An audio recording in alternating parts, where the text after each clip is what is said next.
So I just got out from here, and this is the first view of Shanghai after getting in. Look at this. Yeah, it's nice. Look at this building. It just keep going, just up and up. Look at this. My first time in Shanghai. I'm sure it's gonna be exciting. The tall buildings and everything is here. This is the road that I'm going. I will, after a while, check the map and everything. The international city, guys. Oh, I have to speak Bengali. তো এখান থেকে আমি বের হয়েছি, এটা আমার প্রথম view সাংহাইয়ের। বের হয়ে আমি যেটা দেখলাম সেটা শেয়ার করলাম, এই বিল্ডিং। তারপরে এখন আমি রাস্তা ধরে এদিকে যাব আর কি এখন। তো এদিকে আমি মাত্রই পৌঁছালাম, আর সাবওয়ে থেকে মাত্র বের হলাম আর কি। এখন দেখি আমার হোটেলটা খুঁজে বের করতে হবে এখন।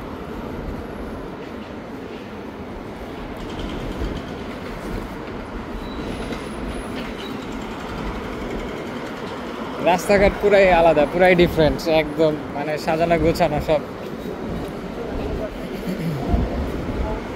একদম পরিষ্কার। তারপরে এই যে ফুল পাতা টাতা দেয়া সব একদম।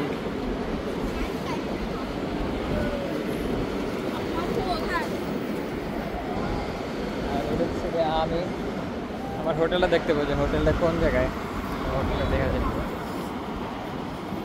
এটা সম্ভবত নামি দামি হোটেল। এটা হচ্ছে গ্র্যান্ড গেটওয়ে। আমি তো এদিক দিয়ে বের হইতে পারতাম, ঘোড়ার ডিম। সে আমার এদিক থেকে না বের হতে, আমার আরেকজন বলছে এদিক দিয়ে বেরো।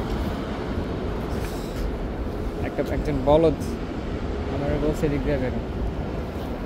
এটা হচ্ছে গ্র্যান্ড গেট। এদিক দিয়ে যেহেতু আমি বেরোয় নাই, এটা আমার দেখার ইচ্ছা, তো এটা আমি এখন দেখবো।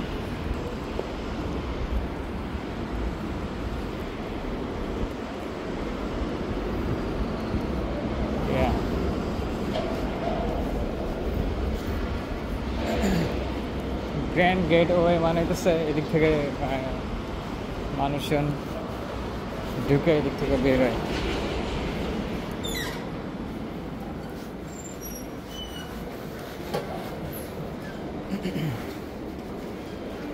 তো এইটাকে গ্র্যান্ড গেটওয়ে বলে কারণ এখানে সব স্টোর কেনাকাটা করা যায়, প্লাস মানে স্টেশন থেকে বের হয়ে তারপরে এটা হচ্ছে স্টোর। সব নাম করা ব্র্যান্ড এখানে, ব্যালেন্সিয়াগা, এগুলোর যে এক একটা দাম, মাথা নষ্ট দাম এসব জিনিসের। একটা ব্যাগ, জুতা, এগুলো কিনতে গেলে মানে ফকির হয়ে যাওয়ার মতো অবস্থা আর কি, একদম এরকম একটা অবস্থা। সব হচ্ছে ইন্টারন্যাশনাল ব্র্যান্ড, আর সাজানো গোছানো সুন্দর। তো এদিকে একটু হাইটা, এরপর আমি ব্যাক করবো হোটেল খুঁজতে। আমার হোটেল খুঁজতে হবে আর কি। হ্যাঁ, তো একটু অকওয়ার্ডই লাগে রেকর্ড করতে গেলে আর কি। অন্য অন্য সিটিতে যেরকম আর কি সবার দিকে তাকায় থাকে ভিডিও করার সময়, রেকর্ড করার সময়, তো এইখানে ওই রকম হবে না আর কি বিষয়টা। কারণ এইখানে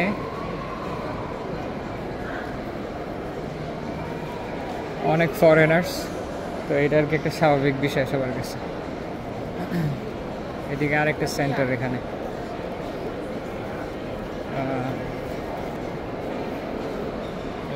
ভিডিওতে দেখাই সব আমার ফার্স্ট এক্সপিরিয়েন্স সাংহাইতে। সবাই ছবি তুলতেছে এখানে, মডেলিং।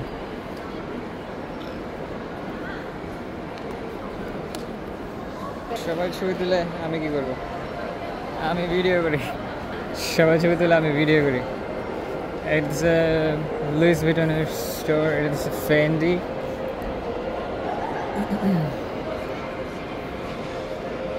আর ওইখানে তো সে Gucci, butter beer আর হচ্ছে আচ্ছা আচ্ছা। তো এখান থেকে যারা মূলত শপিং করে তারা সব হইতেছে আপনার কোটিপতি। কোটিপতি ছাড়া এইসব দোকান থেকে কেনাকাটা করা কঠিন বিষয়। আর আপনার এইখানে এই যে ডেকোরেশনগুলো খুব সুন্দর, মানে এই যে লিফটের এই যে কাঠগুলা, কাঠের স্টাইল সব একবারে ন্যাচারাল। এটি হচ্ছে লিফট। তো এগুলো দেখলে আমার আফসোস লাগে, আর বাংলাদেশের কথা মনে হয় যে বাংলাদেশে কবে এগুলো হবে, কবে এরকম হবে। কারণ আমাদের দেখা যায় যে দুই একটা স্ট্রাকচার নিয়ে আমরা মানে করি, গর্ববোধ করি। একটা যে কি বসুন্ধরা শপিং মল, আর একটা হচ্ছে যমুনা ফিউচার পার্ক। কিন্তু এগুলো মানে আমরা কি বলে, আমরা গর্ব করি যে যমুনা ফিউচার পার্ক বিশাল বড়, কিন্তু এদিক দিয়ে দেশের অবস্থা, রাস্তাঘাট ভাঙ্গা চুইরা একদম কি খবর, আর মেজাজটা খারাপ লাগে। রাস্তাঘাট ভাঙ্গা চুইরা খবর নাই, এদিক দিয়ে যমুনা ফিউচার পার্ক নিয়ে সে গর্ববোধ করে। কয়জন মানুষ যায় ওখানে? এই বসুন্ধরা সিটির একই অবস্থা। তো এখানে ছোট্ট একটা পিস হইতেছে যমুনা ফিউচার পার্ক অর্থাৎ বসুন্ধরা থেকে হাজার হাজার গুণে বেশি দাম। এই একটা গুচি স্টোর তো নাই ওই যমুনা ফিউচার পার্কে, একটা লুইস ভিটন তো নাই। কারণ কি? কারণ এতেছে এগুলো কেনার মানুষ নাই বাংলাদেশে, এই কারণে এগুলো আর কি কেউ কিনে না, যায়ও না, সম্ভব না। আর নাহলে এইসব ব্র্যান্ডগুলো বাংলাদেশেও থাকতো। তো যাই হোক, বাংলাদেশে শুধু ন্যাচারাল বিউটি দেওয়া হবে না। ন্যাচারাল বিউটি তো আল্লাহ প্রদত্ত, এটা তো আমরা পাই গেছি লাকিলি।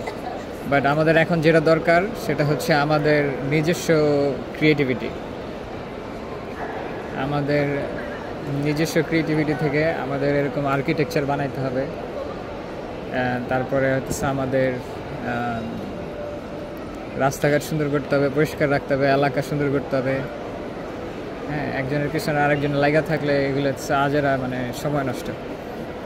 এর থেকে এরকম পরিবেশ তৈরি করতে হবে যেদিকে আর কি ইন্টারন্যাশনাল ব্র্যান্ডরা আসবে, মানুষ আসবে ঘুরতে।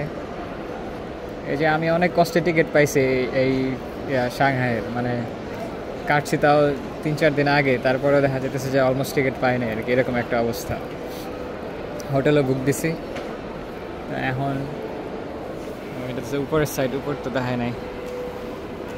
এখানে সবাই ছবি তুলতেছে, মডেলিং পোস্ট।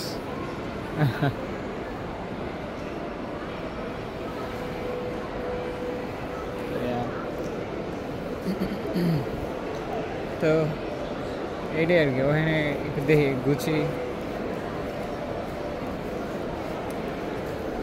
এই গুচি, ব্যালেন্সিয়াগা এগুলো আর কি টিভি থেকেই দেখা, টিভি থেকেই শেখা, এগুলো আর কি ইন্টারনেটেই দেখা।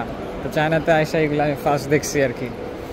বাংলাদেশে এগুলোর নাম গন্ধ শুনি নাই, খালি টিভিতেই দেখছি যে এগুলো খুবই এক্সপেন্সিভ। টিভি বলতে ইন্টারনেটে আর কি। আর এইখানে এগুলো তারা ইউজ করে যে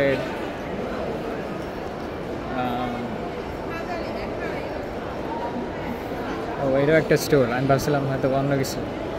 এটার ভিতরে হয়তো ওই যে খেলনা টেলনা, হাবি জাবি এগুলো সব কিছু পাওয়া যায় এখানে। বাইরের থেকে দেখি, ভিতরে যাব না, কারণ কিছু কিনবো না এই কারণে। এটা কিনতে গেলে এটা মনে হয় যে টিকিট লাগে, টিকিট দিয়ে সিরিয়াল দিয়ে ঢুকতে হয়, এত টাইম নাই। যাই হোটেল খুঁজি, ব্যাগট্যাগ রাখি, তারপরে খাওয়া দাওয়া। কিন্তু আমি তো এই পরিবেশ দেখে আটকে গেলাম, কিন্তু আটকে থাকা যাবে না, এক জায়গা থেকে আরেক জায়গায় যাইতে হবে। Life is short, so no time to wait or no time to get stuck in a place like this because my time is limited.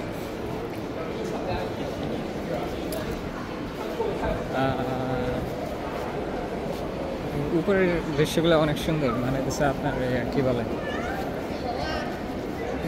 কয়েকটা ফ্লোর করা, মাঝখান দিয়ে সিঁড়ি করছে বিল্ডিংয়ের, এই কারণে ভালো দেখা যায়। তো সবই ঠিক আছে, খেলে আবার একটু কালো দেখা যায় সবার মাঝখানে। যে এরকম মনে করে যে আমরা দেখলে মনে করে যে আফ্রিকান অথবা এরকম কিছু, কিন্তু লাইটও তো এখন তো ভালোই দেখা যাচ্ছে আলহামদুলিল্লাহ, কিন্তু তারপরে ওদের কাছে আমি কালোই ওদের কাছে আমি ঠিকই কালো।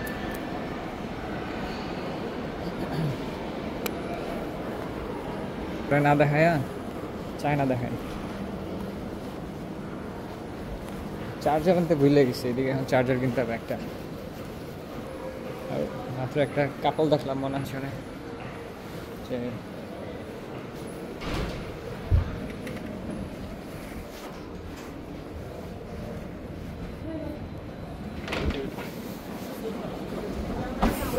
ফরেন কাপল, মানে হচ্ছে চাইনিজ আর হলো বিদেশি। আমি কি দিক দিয়ে বেরিয়েছি? আমার ওই রোডটা কই দিয়ে ঢুক খারাপ লাগে।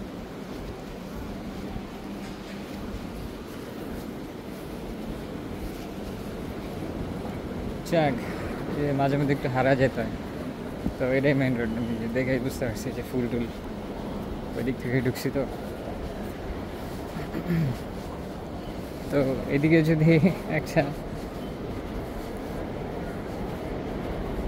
যদি একটা বাড়িঘর করতে পারি তাহলে আর কিছু লাগে না।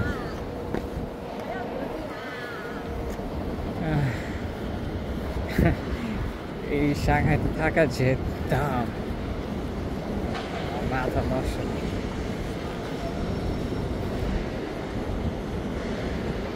আচ্ছা, আমার লোকেশন দেখতে হবে, ভিডিওর এদিকে থামাইতে হবে।